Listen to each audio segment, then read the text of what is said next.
Sí, mire, efectivamente la inseguridad en el país es bastante grande, por eso hay la necesidad de que el gobierno y las autoridades correspondientes tomen cartas en el asunto. Como usted conoce, yo me desempeñé como directora del Centro de Rehabilitación de aquí de Loja, y ahí se puede ver que en realidad dentro de las cárceles hay verdaderas organizaciones, mafias delincuenciales que están tratando de tomarse todas las cárceles en el país. Realmente en la ciudad de Loja, la cárcel de la ciudad de Loja, se puede hablar que es una cárcel tranquila todavía, en donde sí han habido efectivamente intentos de que existe este tipo de organización. Sin embargo, yo creo que sí, al menos en el tiempo en el que estuve, y pienso que las autoridades que continúan pues al frente del centro de rehabilitación también tienen mucho cuidado en este tema. Obviamente la inseguridad campea y a las autoridades correspondientes les toca velar por el asunto, porque estamos en el país inundado realmente de delincuentes, de gente que incluso viene, no se le pide el pasado judicial para entrar al Ecuador. Por ello es necesario que las autoridades, la Asamblea Nacional, tomen cartas en el asunto, es decir, se pueda ya normar que el ingreso al Ecuador no sea de una forma tan sencilla. Mire, en otros países, cuando uno entra, a usted le analizan todo, usted demora incluso mucho tiempo para ingresar a otro país. Le cuento que en algún momento que viajábamos fuera del país, incluso nos abrieron maletas, nos hicieron sacar zapatos y cosas así. Es decir, no es fácil el ingreso a otro país. Es solamente en Ecuador donde no se pide pasado Pero judicial aquí, para que ingrese. durante el periodo de la Revolución Ciudadana, se dijo que a los ciudadanos que son de parte de la organización socialista que conformaba a América en ese momento, América del Sur, entonces no tenían que por qué pedirles, basta con la tarjeta andina, que es la libre movilidad de los ciudadanos de Venezuela, de Colombia, de Ecuador, de Perú, de Argentina, de los que estaban alineados a la corriente socialista chavista del siglo XXI.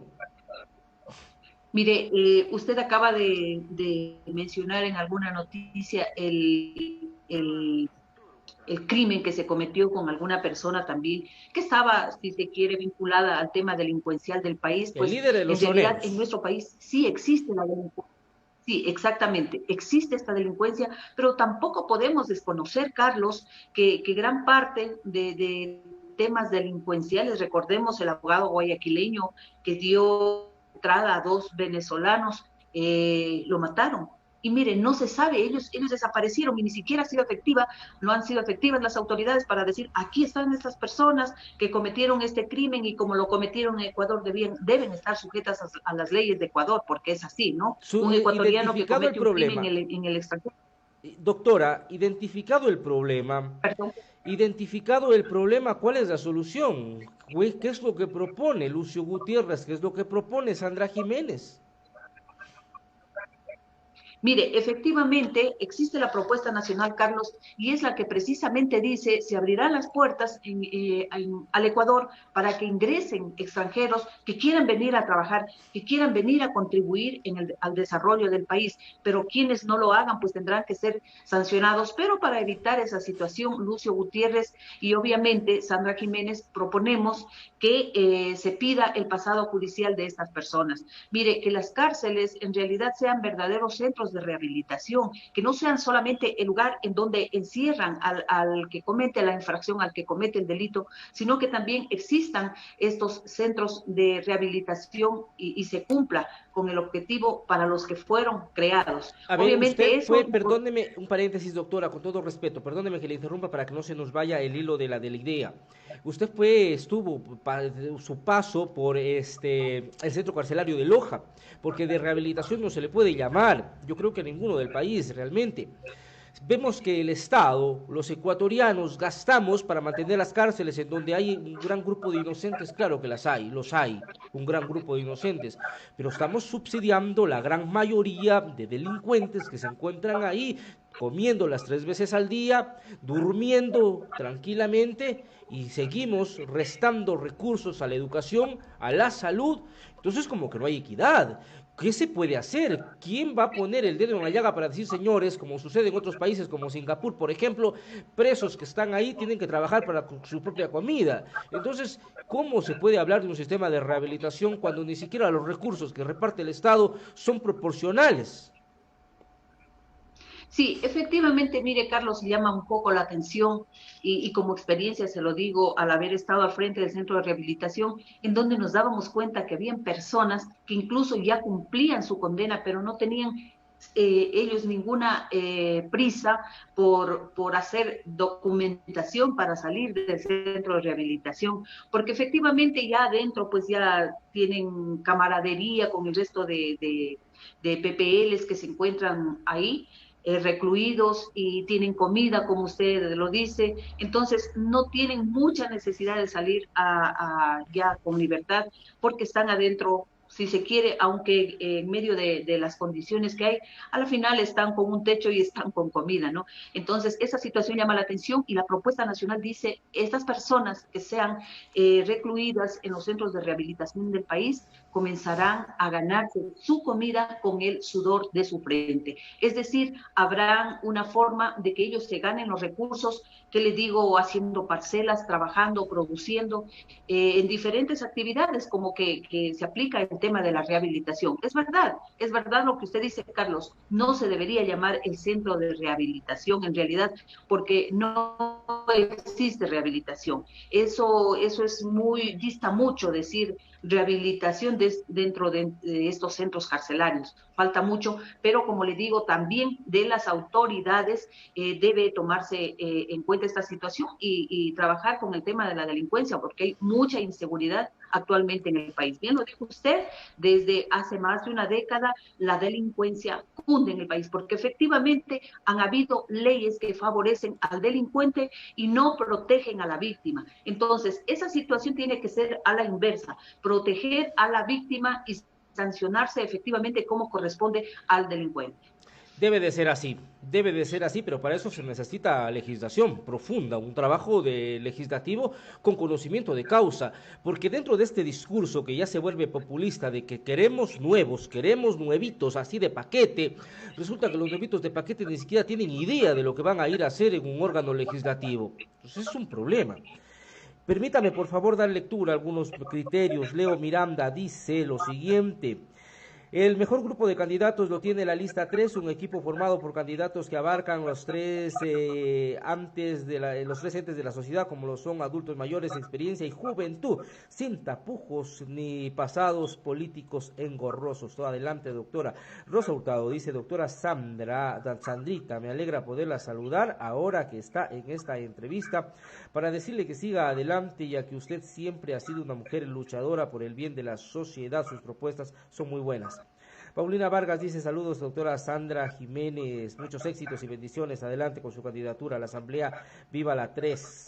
Víctor Miguel Villa, felicidades a Loja TV, los mejores deseos a la doctora Sandra Jiménez por su trabajo tanto en la ciudad como en la provincia de Loja. Partido de Sociedad Patriótica, son 20 años que está liderando el mismo, no como otros que van de partido en partido. Teo Abad dice, Sandra, nuestra asambleísta por la provincia de Loja. Galo Vinicio Cueva dice, el triunfo, doctora Sandrita. Y Samira Vargas dice, éxitos, doctora Sandra, Juventud Lojana. Respaldo que se va presentando a las propuestas que de los candidatos deberían de darse a conocer a la ciudadanía. Yo estaba revisando las redes Mire, sociales y no revisé la de usted, pero estaba revisando algunas redes sociales y veo que lo que se expone en las redes sociales de los candidatos no tiene nada que ver con la propuesta. Exponen lo que dicen los candidatos presidenciales, una fotito entregando caramelos, cositas así, pero ¿qué pasa con las propuestas? Son este tipo de temas los que se debe de exponer y poner en el debate ciudadano para que la gente diga, bueno, y decirle, explicarle a la gente cuánto gasta el Estado en educación y cuánto nos cuesta mantener las cárceles, por ejemplo. sí, efectivamente, mire, Carlos, antes de que usted entrara a leer los mensajes, mencionaba el tema de la legislación. Efectivamente, Carlos, en el periodo de la Revolución Ciudadana, le insisto, se hicieron leyes que efectivamente protegían a la delincuencia, protegían al infractor y en realidad dejaban desprotegida a la víctima. Tenemos inclusive esa tabla de consumo de drogas que ha causado tanto daño a los jóvenes en el país y que obviamente usted sabe que cuando una persona está inmiscuida en temas de drogas, ya es una persona que está expuesta incluso a cometer delitos. O sea, ya con una sustancia estupefaciente dentro de su cuerpo, pues obviamente eso da lugar a que pueda llegar a cometer delitos. Mire, toda esa situación, toda esa basura del Código Orgánico Integral Penal, que hay que desecharla, hay que hacerlo, pero poner leyes efectivamente que protejan a la ciudadanía y las leyes endurezcan para quienes cometen las infracciones, para quienes cometen todo tipo de delitos. Claro, claro, porque por lo que dice, por ejemplo, Winterselli, creo que en las cárceles todos deben trabajar, así algunos tengan sus propios recursos económicos para hacerlo. Y sí, lógico, obligárseles incluso, porque si es que alguien que por más que tenga, por ejemplo, el caso de este violador en serie en Azuay, hijo de una familia muy pudiente de Azuay. ¿Qué es lo que pasa con estas personas? Pasa como en la cárcel 4, donde está Jacobito con su tablet, está con sus mensajes, con su acceso a internet, con su buena cama, con su refrigerador. Entonces para ellos el sistema judicial y de la rehabilitación no los toca. Entonces, como dice él, todos, así tengan mayor ingreso económico, deben de hacérselos trabajar. Porque de no, ¿cuál es la rehabilitación? Cumplir con 4 años, con 8 años por el delito cometido y salir como si así diciendo que ya salí de la cárcel, desde un centro de rehabilitación. No es así, el Estado no está preparado inclusive para darles o con una mano para que continúen con una nueva vida, quizás las personas que salgan de un centro carcelario. Hasta en eso se debería Carlos, trabajar. Carlos, insisto una vez más, en el tiempo de la revolución se hicieron leyes que protegían al delincuente y desprotegían a la víctima. Efectivamente, mire, y hay una situación que hay que tomar en cuenta. Siempre estamos a veces echándole culpa al juez, a la función judicial, pero como ya se hicieron todas estas leyes a imagen y semejanza de la delincuencia, el señor juez tiene una ley, tiene ya una normativa, tiene legislación y tiene que aplicar la ley, lo que dice el Código Orgánico Integral Penal en este sentido, ¿no? Entonces, no le podemos solamente echar la culpa al juez cuando él tiene una normativa que se hizo efectivamente para proteger a la Pero se delincuencia. reformó el COIP, pues, en esta época de Revolución Ciudadana, pues. Mire, es tremendo, Carlos, pues ver esas desigualdades, si cabe el término, o esas injusticias que se cometen. Mire, hay gente, como usted acaba de decir, que está becada en la cárcel 4, donde usted mismo conoce, tienen internet, tienen tablet, Claro. tienen televisión por cable, tienen todo, mientras que otras personas, los que a lo mejor se robaron un celular, están en los centros de, digamos, de Y rehabilitación del país. expuestos a Bueno, otros peligros, y expuestos a otros inclusive al peligros, porque consumo de tú sabes drogas. exactamente la peligrosidad que existe dentro de los centros de rehabilitación, porque dentro de los centros de rehabilitación hay de todo. Entonces, ese es un problema. ¿Por qué? Mire, Lucio Gutiérrez, cuando fue detenido, él fue al penal García Moreno en una habitación, si fue de 3x2, fue mucho, donde estaban 2, 3 personas dentro de ese cuarto, digámoslo, en situaciones inhumanas. Ahí estuvo detenido por 8 meses, incluso privado de visitas, pero a él no le dieron cárcel 4. Pero mire toda esta gente que está becada en la cárcel 4 y supuestamente porque corren peligro, porque efectivamente le han causado mucho daño al país, Carlos, y porque temen que lo mismo que han hecho con el país, el daño que han causado específicamente a la gente más pobre de este país, les sea cobradas esas cuentas dentro de los centros de rehabilitación. Entonces, aquí como que resulta que los gobiernos inclusive son una forma de proteger la delincuencia, porque eso es lo que resulta. Estas personas que están becadas debería, desde mi punto de vista, Carlos, cerrarse, sacarse el 4. Aquí no deben Claro, haber porque aquí hay detenidos. privilegios hasta para eso. Hasta en eso nos dicen, Esta hay debe ciudadanos de desaparecer primera, de la cárcel segunda. 4. Doctora, perdóneme, Exactamente. hasta en eso nos dicen hay ciudadanos de primera y de segunda. Hay delincuentes de primera y de segunda y los de caché, los de cuello blanco, los que van a la comodidad de esos espacios exigiendo su tablet, su conexión satelital a internet. O sea, no estamos en un país equitativo, no estamos en un país en donde se Carlos, emita los justicia. delincuentes